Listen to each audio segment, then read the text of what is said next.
And welcome back to the Sunday Anime Chat podcast. And I am joined again by co-founders of this wonderful podcast. It's been quite a while to have my wonderful, lovely co-host back as a guest. Yeah, it's been a while. So I just decided I'd give this a whirl again because I'm actually getting back into podcasting too. Yes. Yay! If you were not here in the beginning, Veronica McFarland helped kind of brainstorm this whole podcast idea with me on the Sunday Anime Chat podcast. And yeah, it's been a roller coaster and you've gone through a lot of changes. Yep, I'm going to be getting married in the winter and then I'm starting my own podcast too. So, but that'll happen, Later down the line. Yeah. Okay. But when are you getting married? In December. That's coming up quick. Yeah, well, in a few months, so there's some time yet. This very special episode, Veronica and I actually watched this movie. We are doing Dragon Quest Your Story on this episode. Going real quick, you've never played any of the Dragon Quest games. This was kind of your first toe dip into it. Well, actually, you introduced me to the game at first. I watched you play some of one of the games. I'm not sure which. Mm-hmm. And then I bought, either you gave me or I think I actually bought it, one of the games. And I started playing it.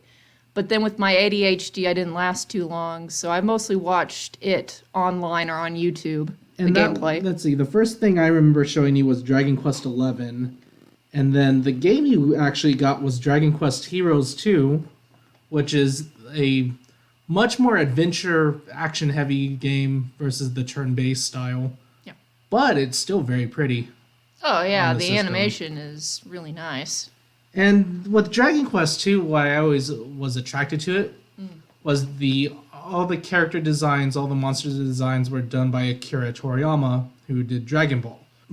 Growing up, for me, Dragon Quest VIII was my first game because it was really pushed heavily in North America. Uh-huh.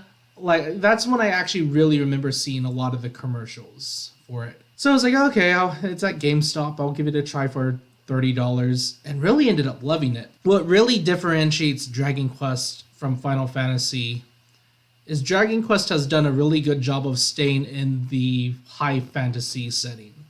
Right. Versus Final Fantasy likes to jump around from, I'd say, 1 through 5. It's less cartoony too, and it's less geared toward the really young audiences. I would say the Dragon Quest stuff is geared to more the kid kind of fantasy, and the characters are brightly colored and animated with more simplistic features. So it's definitely geared to a different age demographic than sometimes Final Fantasy. Not that Final Fantasy isn't enjoyed by a younger demographic, but it's dark. It's very dark. Final Fantasy lately has gone very, very cliche anime, there was definitely a tonal shift in the artwork. Was starting with, I think, with 7's artwork and character design. Yeah. Was very more westernized. Yeah. In character appearances, clothing, outfits.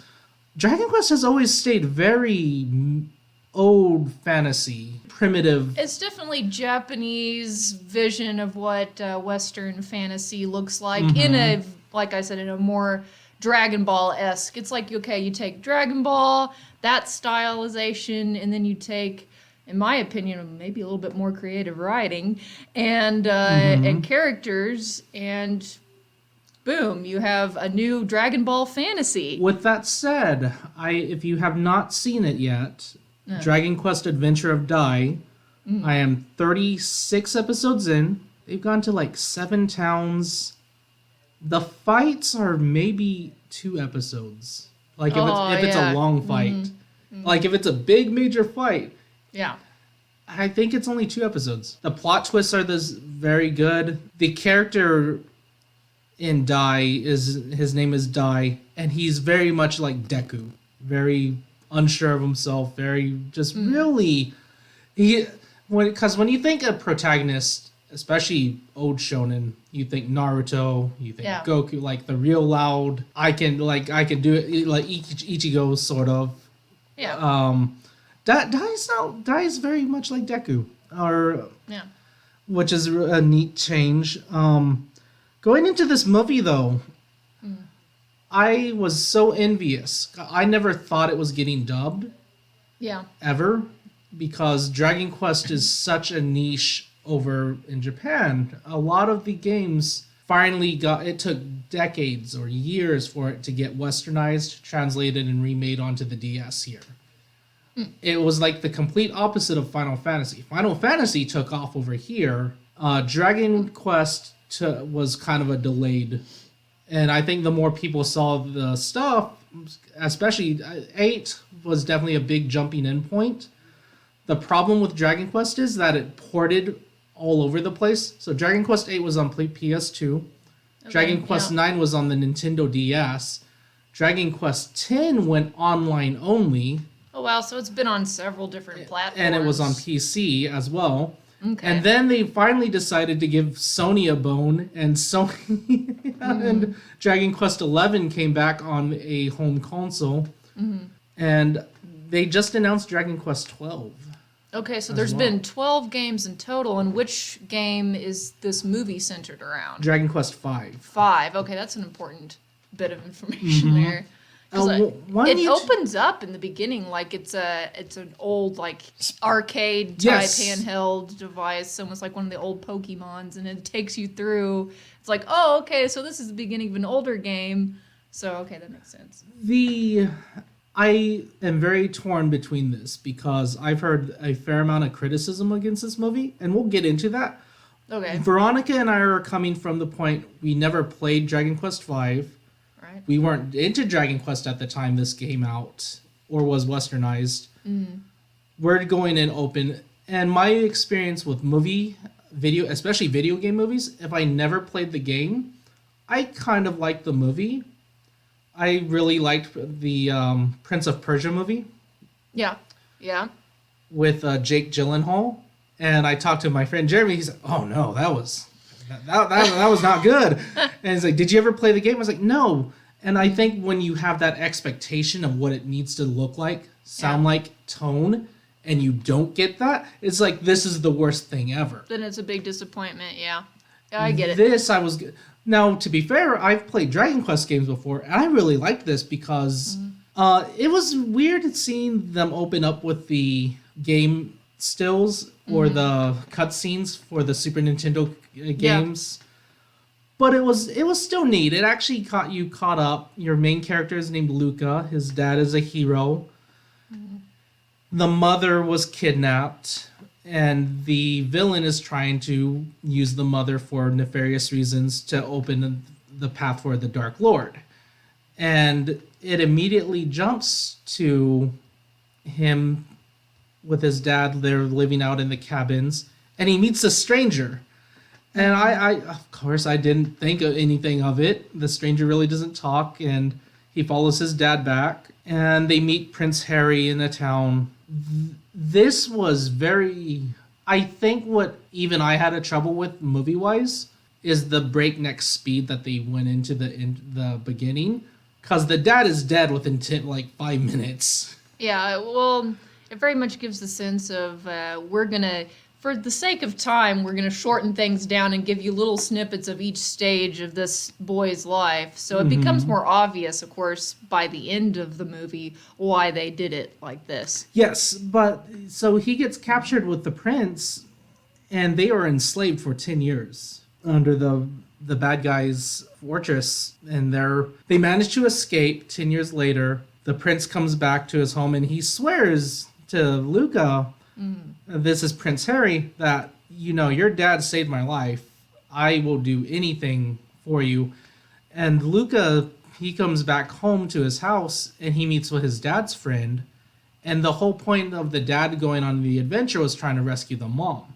Yeah. And he was trying to get the Zenithian sword, which is this legendary sword that can defeat...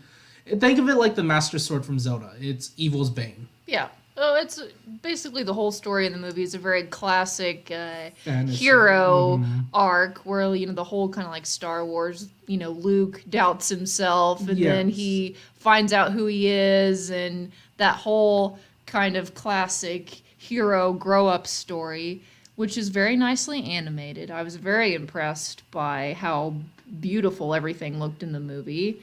And relatable characters and good voice acting, too, for the dub. Some criticism and I didn't mind this, but I heard it. They lost the Toriyama look, like the slanted eyes in the CG movie versus. I didn't mind it. It still looked like still the looked Dragon very- Ball style to me. I mean, it's a little different, but why does everything have to look exactly the same? Why, it can be its own thing. My theory is they changed it so it wouldn't get misplaced as Dragon Ball as well. Maybe that's possible. Because one of my favorite games, quote, bunny ears games, was looking at a Dragon Quest cover and guessing what Dragon Ball Z character that looked like. Yeah. And just having that kind of thing, I could definitely see why you would change it. You want it to stand out for its own reason, especially if you're a Westerner jumping into Dragon Quest. And if, God forbid, this is your jumping in point, you don't need a constant, well, you know that saying, like when you watch a remake, well, I just want to see if I wanted to see that, I'd watch Lion King. Yeah. But the thing with his dad is, and I kind of rolled my eyes in the beginning. His dad kept saying, like, "You're the hero. All you need to do is find the Zenithian sword." It builds up, and I'm tired of that storyline. But I was willing to go with it. The one thing, you had all this music composed for 30 plus years of Dragon Quest, and they used it in this movie. Every little jingle for the towns, the battle themes, the Dragon Quest. You would have been crucified as a movie maker if you did not use the Dragon Quest fanfare. Yeah. Oh, yeah. I mean, it was made as an homage. I mean, it was clear, especially again by the end of the movie, you're seeing, well, okay, this is created by the fanboys wanting to relive the, playing the games. Mm-hmm. So, and then it also makes you think, oh, wow, there's going to be a lot of sad, lonely people when VR gets really good. And when he opens up the secret door in his father's house, I even commented to Veronica, like, that's the sound it makes when you actually open a secret. And it was, like, really funny, too. Yeah. Just all this attention to detail. They actually used the names of the spells like whoosh, kafrizzle, and stuff. I don't know. I have such a cynical view right now of movie video games. Yeah. Where it seems the more West you get, the more why do you care about that? Like, we know better. The suits know better. Right. And with this movie, it felt, no, if we're going to slap this title on the movie, if we're going to retell one of the more popular stories, it needs to be accurate. It needs to sound, feel, and look like Dragon Quest. Yeah. The other characters going in, Bianca and Nira, I was also worried about the love triangle. I get annoyed with love triangles. This was handled pretty darn well. I mean, one of the girls Nira knew that even though Luca was engaged to her because he slayed Bjorn, he was this giant monster terrorizing this town, and Luca beats him into submission. And he also sees that Luca's a Zenithian too, because the whole point of challenging Bjorn had stolen the Zenithian sword. And this is what I like too in the movie, is he grabs the sword, he's like, oh, my destiny's finally here, I can unsheath this thing and use it, and it won't come out. Yeah. And Bianca's like... Well, I guess you're not the hero then. Yeah. Yeah. And I loved it too. It had the triumphant Dragon Quest overture going, and then it just like to a complete stop. Well, that's the one point they're trying to be different. They're like, okay, you think all this time that this is the hero and it's doing the classic tropes, for the hero and stuff like that, but then it turns around because I guess they're trying to make it enjoyable for the kids, because I was looking at it from a kid's point of perspective. I'm like, this is a really well done kid show, but as soon as they make it a little more complicated, it's like, okay, as an adult, I can watch this too. I'm going to go back to the beginning. Pancreas's death was sad. I actually got a little sad that the dad died so early. And the way he died too, taking a giant fireball. Yeah, it almost seemed rather pointless, I guess, because they had him captive at the time, and he's like, oh, wow, he's taking all those punches for, I guess, just to keep his son alive. I guess you get that impression. Yes, Madra, the villain, had taken Luca hostage with his scythe, and the two henchmen. Well, the father definitely couldn't fight back at that point. What's stopping this guy from murdering Luca at that time? Oh, Bianca. I love Bianca's voice actress. It is Stephanie Shea. who normally voices real timid, real tentative characters like Hinata from Naruto, Orihime from Bleach. Feisty tomboy Stephanie Sheh is funny as heck, especially drunk. During that scene. I thought it was great. I thought she was actually one of the better decisions as far as voice actors in this one. I thought she added quite a bit to it. I thought both the main characters sounded pretty good. Main character Luca was voiced by Yuri Lowenthal, who's been, everything. Yeah. And so much. Spider-Man, Sasuke, Ben Tennyson from Ben 10 Alien Force. So you've got some real veterans here. But yeah, so in the game, you actually had 3 romance choices, and the movie streamlined it very nicely to just Bianca. A lot of people choose Bianca. I chose Bianca on my playthrough of it. Yeah. And so they marry and they have a son, and the Zenithian sword starts rattling, like, because Luca's still supposed to find the hero. Yeah. And I was like, no, maybe we're just gonna slip that rattling sword off to the side because the son was born. Yeah, and then now we have our next time jump. Yes, pretty much. The villains in Dragon Quest actually, from what I can see in 8, 11, and this one, temporarily win. In Dragon Quest 11, the villain kills one of your party members, or she sacrifices herself, saving everyone. The world falls in complete darkness, and you are turned into a fish to save you from being captured. Hysterical. And you are hidden in the underwater town. Dragon Quest 8, the villain takes over your kingdom, boots the king out, curses the king, curses the daughter, and you are in complete exile from your kingdom. So it has a history of keeping it challenging for the heroes. Yeah, too. in this movie too, Luca gets turned to stone, Bianca gets kidnapped. Yep, and she also gets turned to stone. And she gets turned to stone, and it turns out she was the key for him. Yeah. Because she was the actual Zenithian blood. Her parents had changed her eye color with magic and hidden her. And then, it does like a 10-year time skip. At least. No, at most it's 10 years. At most it was 10 years. Because the son is about 8 or 9. I think they mentioned the time jump in the movie, actually. I think it's mentioned how many years he was in stone. And the son's, after he was raised by the dad's friend, Sanchez, they finally find this item to unpurify or unpetrify Luca. They do, and they get ambushed by these 3 giant the Cyclopses, which I love the Cyclops. I love fighting the Cyclopses in game. And then, Alice charges the 3 monsters. Luca throws him the Zenithian sword, not even thinking about it, because his son needs a weapon. And he unsheathes the sword, and I was like, yes! Oh my gosh, little. Yep. It was just nice to not have your main character be Jesus. Yeah. Right.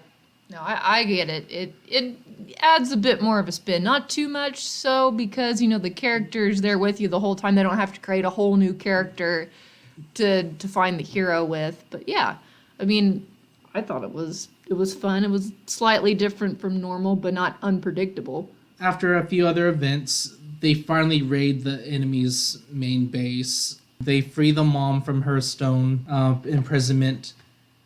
And it's this giant battle between Luca, his son, Bianca, and a dragon that they had found. Oh, getting to the kingdom. The Dragon Quest has a history of using time travel as well. And this game's no different. Dragon Quest 11 used time travel as well. Okay, yeah. And that stranger at the very beginning was adult Luca. And the point of that was to make a switch for the dragon's eye that Luca had as a child. The Dragon Ball. Yes, the Dragon Ball. Real quick rant. Dragon Quest Dai. They have turned the magic spells into beams, which is cool, because it's this giant fire spell hitting another fire spell.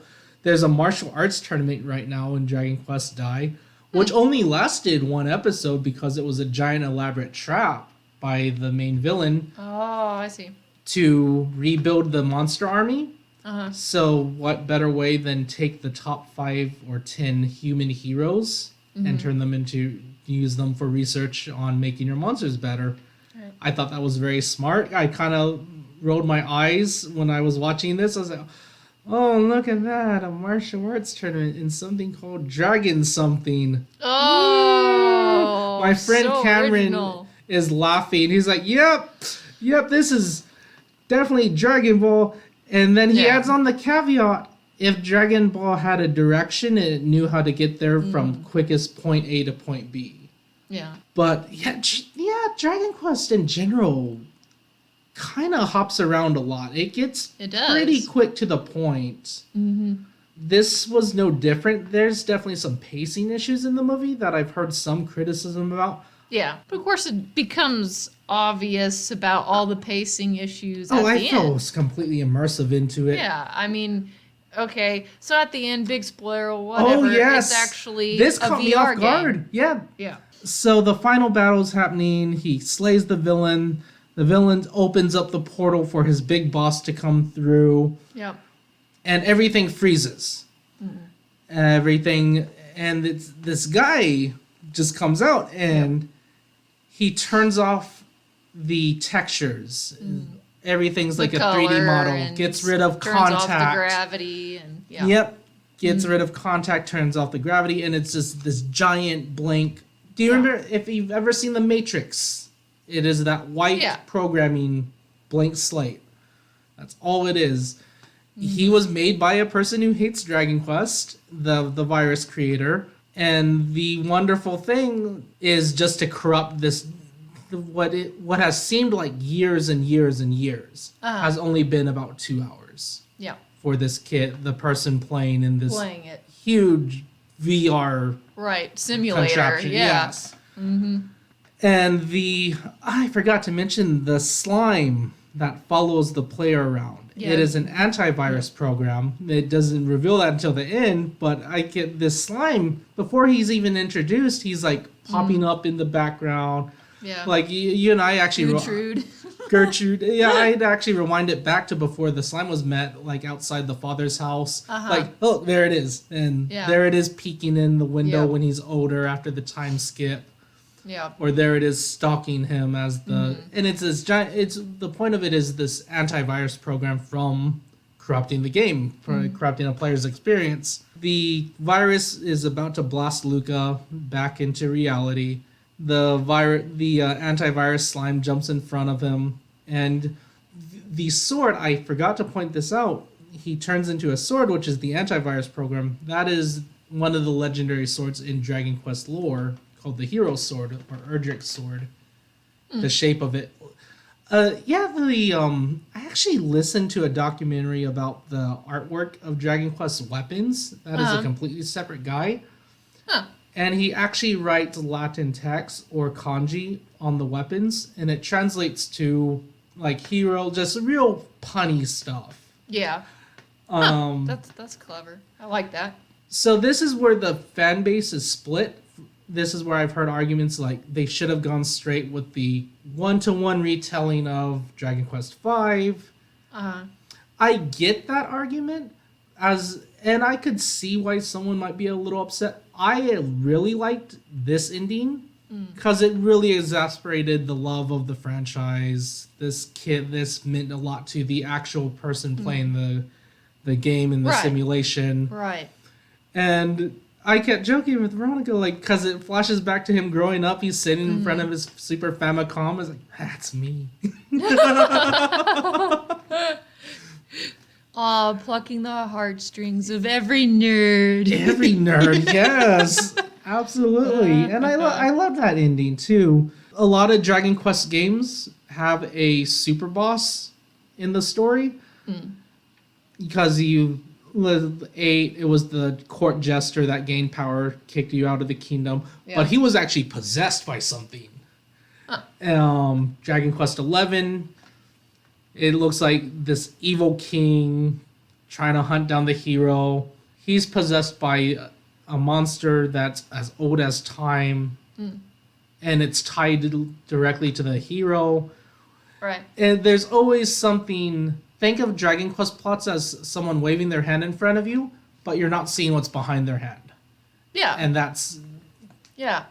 throughout most of the games that I've ever experienced. Right. And I like that this movie held true to that. Yeah.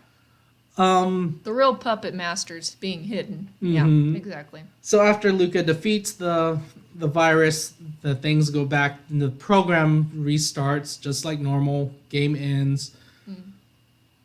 And I think that why I really like this was it was just a complete love letter to video games, video game media in general, Dragon Quest especially. That's definitely what I got out of it. You, as not really being into Dragon Quest, what was your thoughts? Kind of like my introduction into it, really. I mean, let's see. I think I got the game before I saw this movie, so I knew a little bit about it beforehand, but not a lot. I thought the movie itself was really cute, and I enjoyed it. And what I found really disturbing about this movie was that they say, oh yeah, and when you get into the simulator, your memory will be temporarily wiped. Yes. And I'm like, oh, good to know. I bet, nowadays you'd have to sign like this huge bunch of paperwork. The 101-page waiver. Oh, God. You would have to sign. I'm sorry, but I wouldn't do it. It wouldn't be worth, my whole life being blank wouldn't be worth 2 hours of really cool VR. Yeah. I'm sorry. I would rather be aware that I was this character than have my memory be wiped for better experience. Because my experience afterward, the rest of my life, might be crap. Going into the more, I guess, cultural aspect of it, Yeah. why I really like this movie is Japan really does not care about Western sensibilities. No.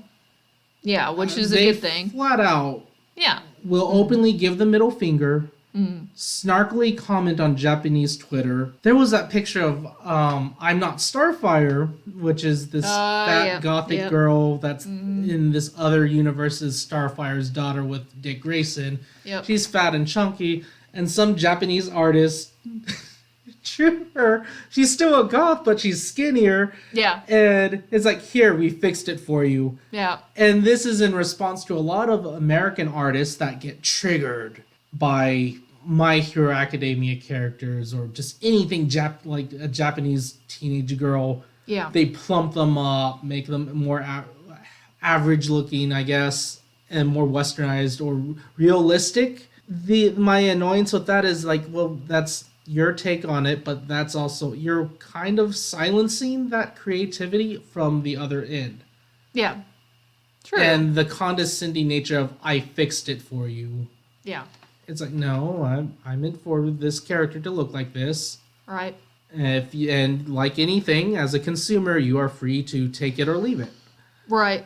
Exactly. It's like buying a piece of artwork. Well, I guess when you buy it, it becomes yours technically, so you can use it how you want to. But if you're just borrowing this piece of art from someone, if like you just, okay, I'm the artist, I'm giving this piece of my artwork to a museum, and they're like, oh, well, thanks for your donation, but we're going to like cover up half the picture because we find the other half offensive. It's like, no, that's not what we agreed to, kind of thing. So if this had been made by a Western company, Yeah. do you think there would have been stuff shoved in, like checkboxes of diversity, showing diversity, representation? Maybe. If this was a Western property versus Maybe. It really depends on what year it was made in, because even when we go back just a few years ago, there was much less checkboxes. The checkboxes are very recent, let's face it, in movies, especially. It all really started when Disney started Disney Plus and they bought Marvel. It all started when they bought Marvel and they wanted to make Marvel comics more woke in that popular sense. They wanted more gay characters. They wanted more LGBTQ, XYZ, blah, blah, blah, blah, blah. Binary code 10101 people included. I was talking about Reno and Rude from Final Fantasy VII Remake. People were kind of pissed that a very vocal minority was upset that they were not into each other. A very vocal minority was very upset that Zack and Cloud did not have a thing together. Oh. And God. and from my point is like, did you play the? Do you even? What do you do? Right. Yeah. Well, especially with 7.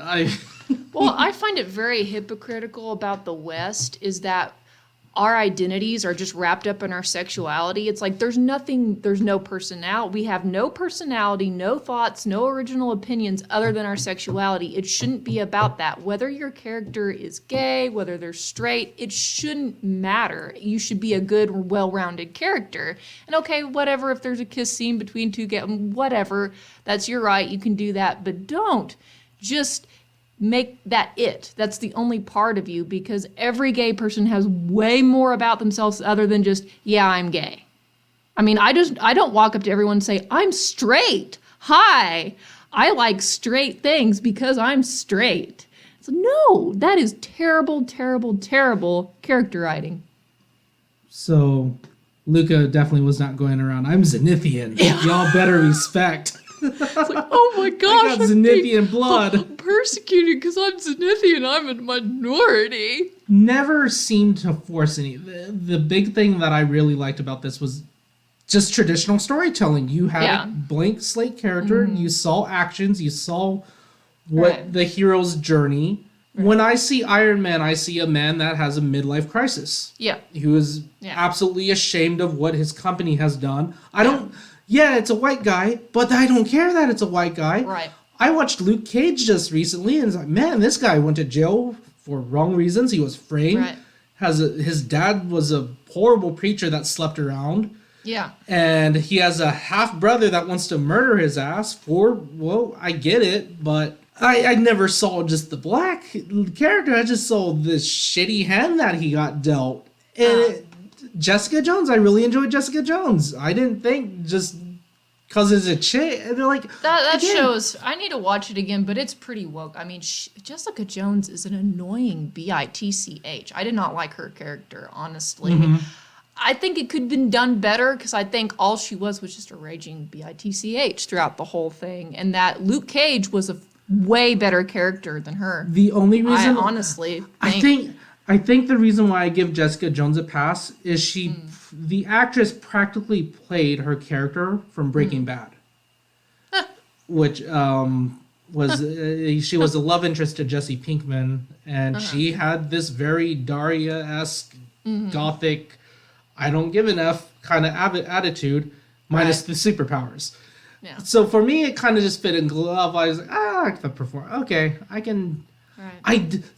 I didn't love Jessica. I think I give it a pass too because I like the villain as well. I thought the Purple Man. Yeah, I think Luke Cage and honestly to me Daredevil and the Punisher were way better series than Jessica Jones. But that's just me personally. But those are white men, Veronica. And no, I said men. Luke Cage too. And those are cisgendered men. How dare you relate to characters like that? Oh yeah, yeah.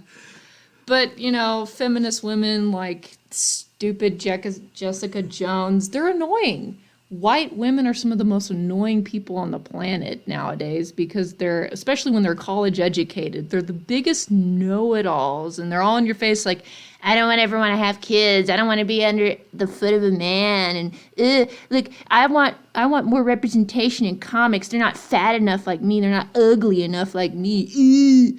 And it gets so lost on me because Japan really does not get caught up in this at all. They celebrate their culture. There was a show I started last night called Those Snow White Notes.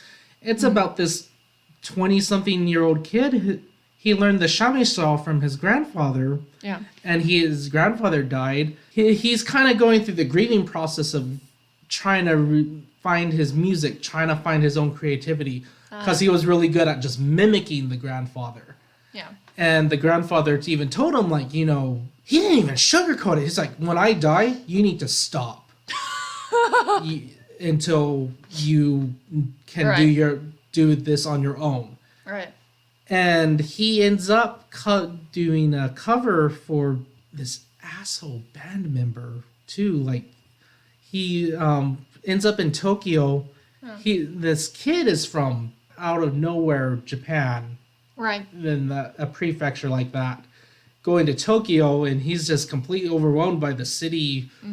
And he ends up staying with this young woman, puts him up a few nights. The boyfriend gets jealous, of course, and the boyfriend's refusing to go out and play with his band. So the girlfriend's like to this kid, "Hey, can you please just play until my idiot boyfriend gets his shit together?"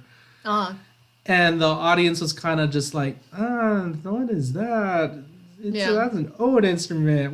What's going on? And he starts playing with so much passion.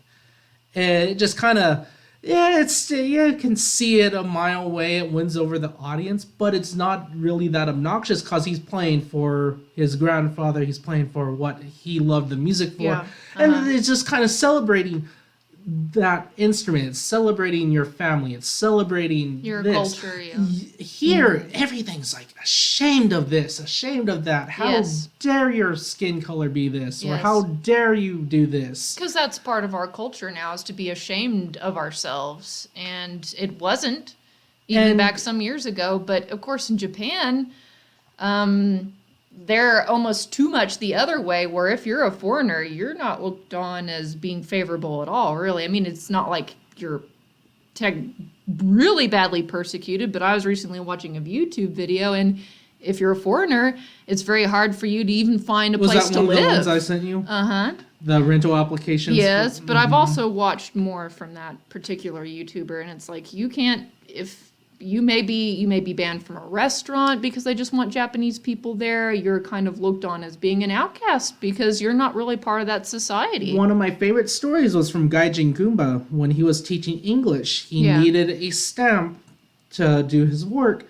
Goes in, does all the mannerisms, speaks perfectly fluent Japanese to the shopkeeper. Shopkeeper just points to no foreigners sign. Yeah. And it's just like, okay. And look at the different. We don't give Japan any crap. Only YouTubers that have gone over there give them any crap about this. We don't, because they're supposedly a minority. Guess what? Asians are not a minority. They are not. There are tons of Asian people, both in China, Taiwan, Korea. I mean, they way outnumber just us weirdo whites here in America. Like Japan's density is like 99.6, wasn't it the statistic? But we're given crap for stuff we did, 100 plus years ago.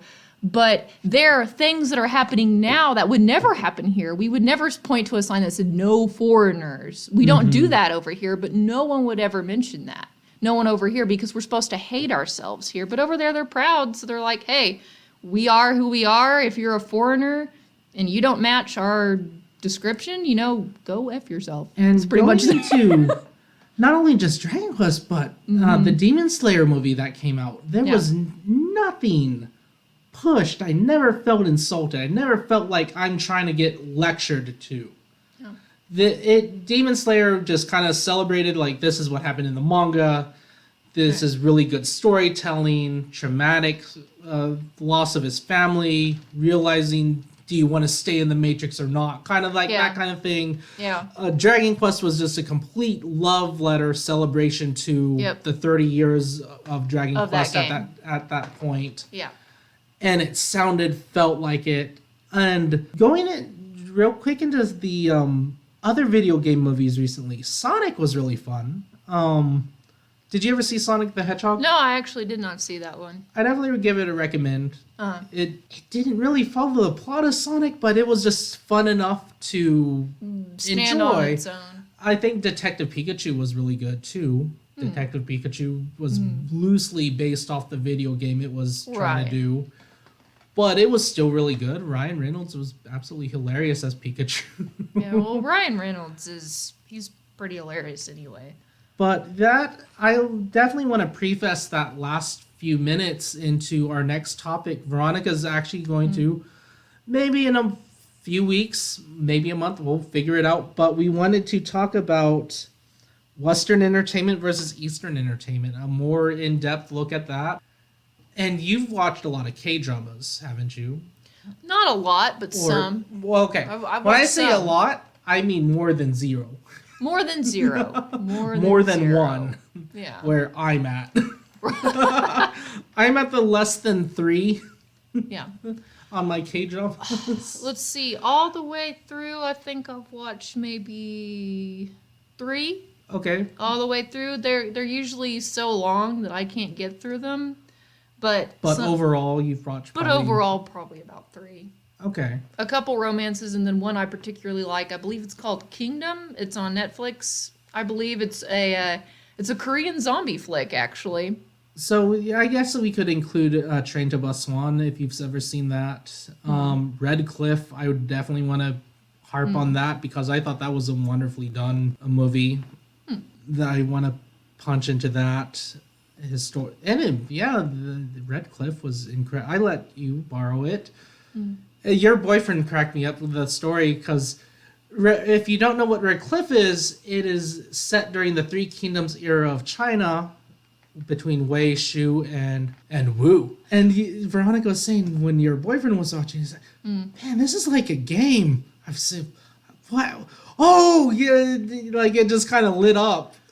Right? Either he had already knew that it was a game, or because I think he had watched it before. I'm pretty sure he had played the game, and I think he may have watched some of the movie before. But he was totally familiar with it when I was like, "Oh yeah, let's watch this." He's like, "Oh yeah, I've already played the game, and I know about that." He's a big history buff, so that didn't surprise me that he already knew about it. But yeah, we look forward into that side quest. This was a fun side quest talking about Dragon Quest Your Story.